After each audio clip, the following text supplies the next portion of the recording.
जय श्री राम, जय हनुमान। हमारे चैनल में आप सभी का स्वागत है। तो दोस्तों, आशा करती हूँ कि आप लोग को हमारी चौपाई पसंद आती होगी। और आज भी मैं अयोध्या कांड से ही कुछ चौपाइयाँ पढ़ने जा रही हूँ। अगर अच्छी लगे तो लाइक, शेयर, सब्सक्राइब कीजिए और कमेंट में जय श्री राम ज़रूर लिखिए। पितुहित भरत कीन्हि जसि करनी, सो मुख लाख जाई नहीं बरनी। सुदिन सोधि मुनि बर तब आए, सचिव महाजन सकल बुलाए। पिताजी के लिए भरत जी ने जैसी करनी की वह लाखों मुखों से भी वर्णन नहीं की जा सकती। तब शुभ दिन सोचकर श्रेष्ठ मुनि वशिष्ठ जी आए और उन्होंने मंत्रियों तथा सब महाजनों को बुलवाया। बैठे राज सभा सब जाई, पैठे बोली भरत दोवा। भरत वशिष्ठ निकट बैठारे, नीति धर्ममय वचन उचारे।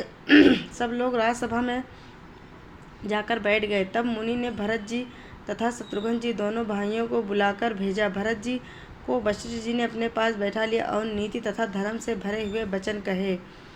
प्रथम कथा सब मुनि बर बरनी, कहे क्यई कुटिल कीन्हि जस करनी। भूप धर्म व्रत सत्य सराहा, जहि तनु परिहर प्रेम निबाहा। पहले तो कैकेयी ने जैसी कुटिल करनी की थी, श्रेष्ठ मुनि ने वह सारी कथा कही। फिर राजा के धर्म, व्रत और सत्य की सराहना की, जिन्होंने शरीर त्याग कर प्रेम को निभाहा। कहत राम गुणशील स्वभाव, सजल नयन फूल क्यों मुनिरा। बहुरी लखन सिय प्रीति बखानी, शोक स्नेह मगन मुनि ज्ञानी।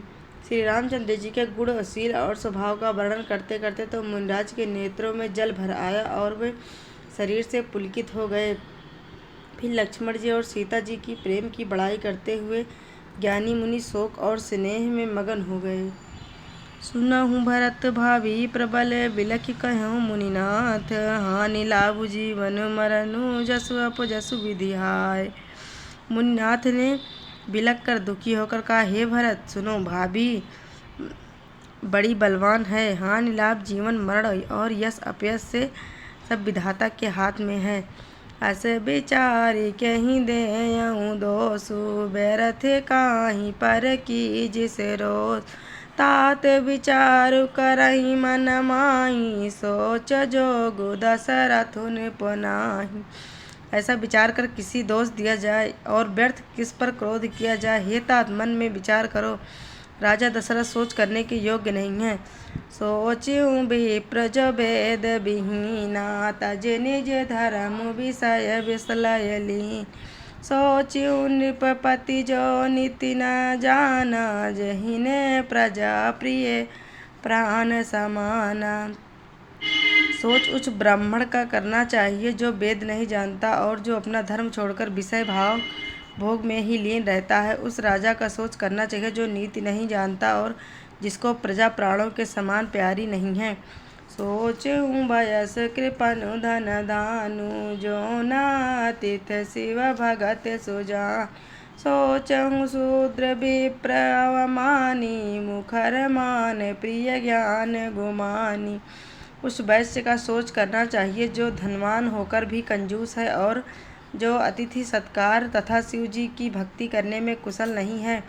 उस शूद्र का सोच करना चाहिए जो ब्राह्मणों का अपमान करने वाला, बहुत बोलने वाला, मान बढ़ाई चाहने वाला और ज्ञान का घमंड रखने वाला है। सोच्यूं पुनिपति वंचक नारी, कुटिल कलह प्रिय इच्छा चा। सोचूं बटु निज व्रत परिहरई, जो नहीं गुरु आयुष अनुसरई। पुनः उस स्त्री का सोच करना चाहिए जो पति को छलने वाली, कुटिल, कलह प्रिय और स्वेच्छाचारिणी है। उस ब्रह्मचारी का सोच करना चाहिए जो अपने ब्रह्मचर्य व्रत को छोड़ देता है और गुरु की आज्ञा के अनुसार नहीं चलता। सोचूं गृही जो मोह बस करें कर्म पथ त्याग, सोचूं जति प्रपंच रत विगत विवेक विराग। उस गृह कथा सोच करना चाहिए जो मोह बस कर्म मार्ग का त्याग कर देता है, उस सन्यासी का सोच करना चाहिए जो दुनिया के प्रपंच में फंसा हुआ है और ज्ञान वैराग्य से हीन है। पैखानस सोई सोचई जोगु तपु बिहाई जही भावई भोगु सोचऊँ पिसुन अकारण क्रोधी जननी जनक गुरु बंद विरोगी। वानप्रस्थ वही सोच करने योग्य है जिनको तपस्या छोड़कर भोग अच्छे लगते हैं। सोच उनका करना चाहिए जो चुगलखोर हैं, बिना ही किसी कारण क्रोध करने वाला है तथा माता पिता गुरु एवं भाई बंधुओं के साथ विरोध रखने वाला है।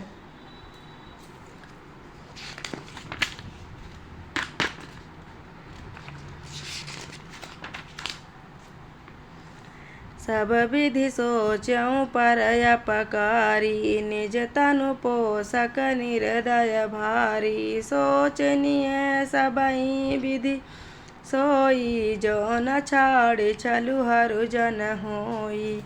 सब प्रकार से उसका सोच करना चाहिए जो दूसरों का अनिष्ट करता है, अपने ही शरीर का पोषण करता है और बड़ा भारी निर्दयी है। और वह तो सभी प्रकार से सोच करने योग्य है जो छल छोड़कर हरि का भक्त नहीं होता।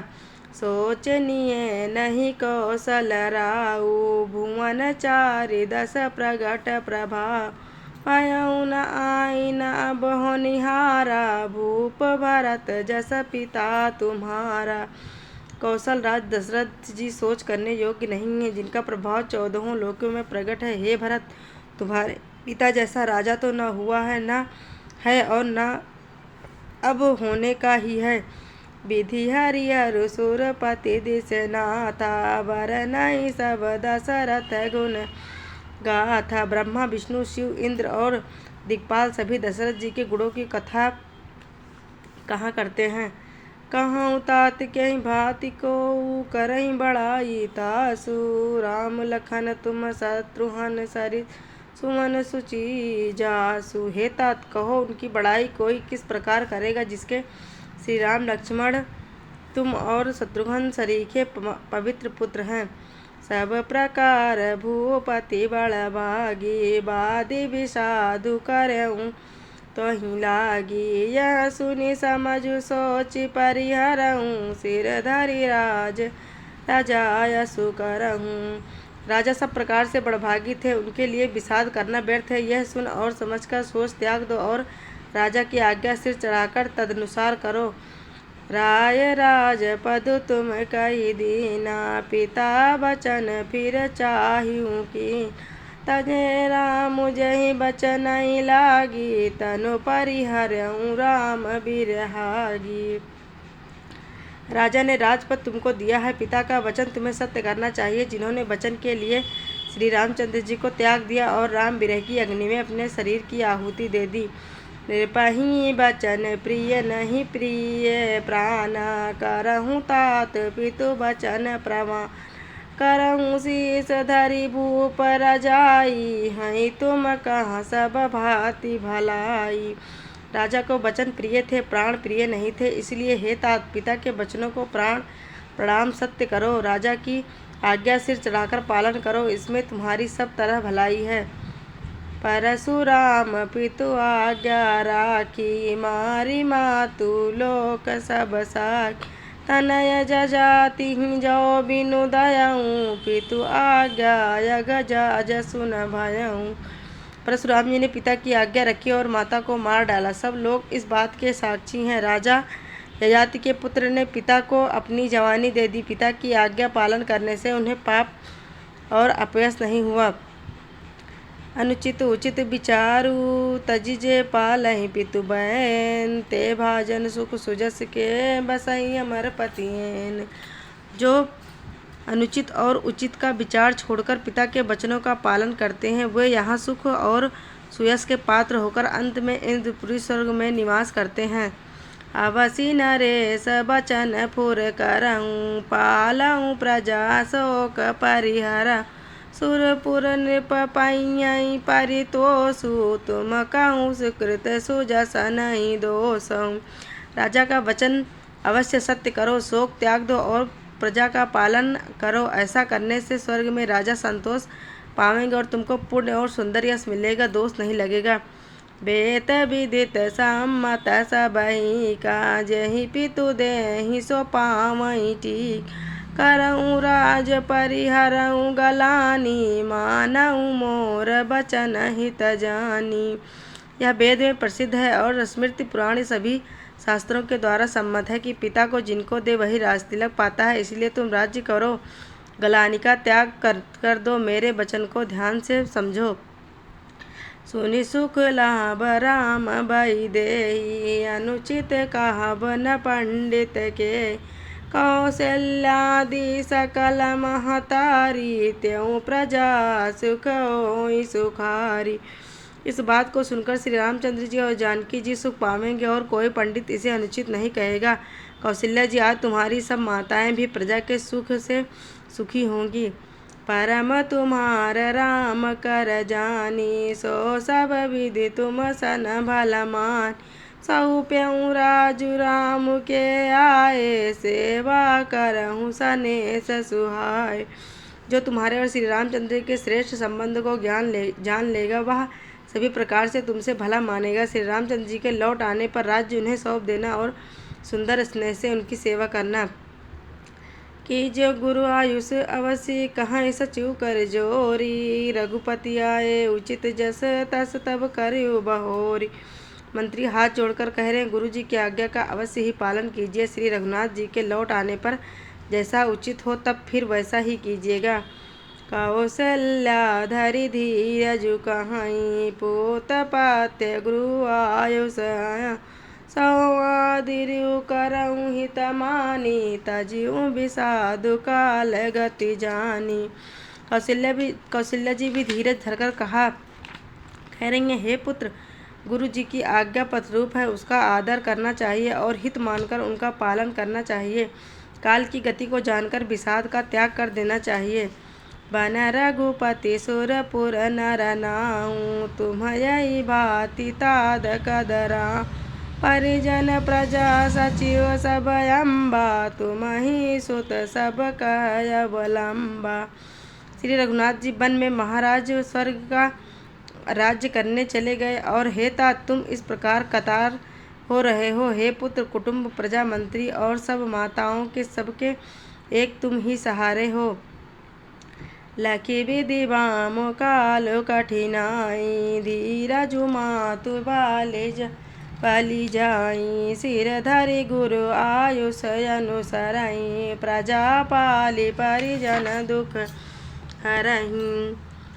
विधाता को प्रतिकूल और काल के कठोर देखकर धीरज धरो। माता तुम्हारी बलिहारी जाती है। गुरु की आज्ञा सिर चढ़ाकर उसी के अनुसार कार्य करो और प्रजा का पालन कर कुटुंबियों का दुख हरो।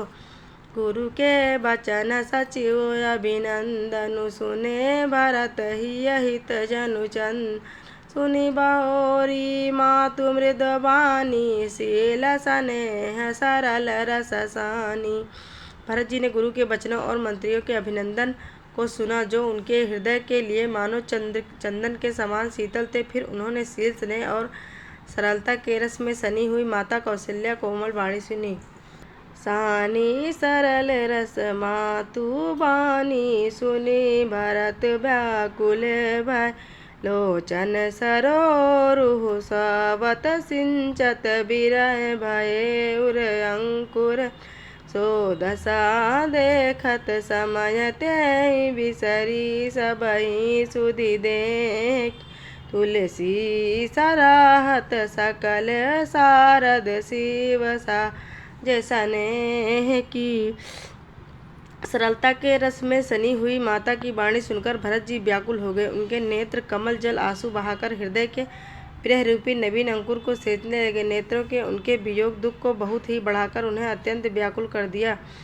उनकी यह दशा देखकर उस समय उन सबको अपने शरीर की सुध बुध भूल गई। तुलसीदास जी कहते हैं, स्वाभाविक प्रेम की सीमा श्री भरत जी सब लोग आदर पूर्वक सराहना करने लगे। भरतु कमल कर जोरी धीर धुरंधर धीर धरी। बचन अम्युजनि बोरी देत उचित उत्तर सबहि। धैर्य की धुरी को धारण करने वाले भरत जी धीर धरकर कमल के समान हाथों को जोड़कर वचनों को मानकर अमृत में डुबाकर सबको उचित उत्तर देने लगे। जय श्री राम।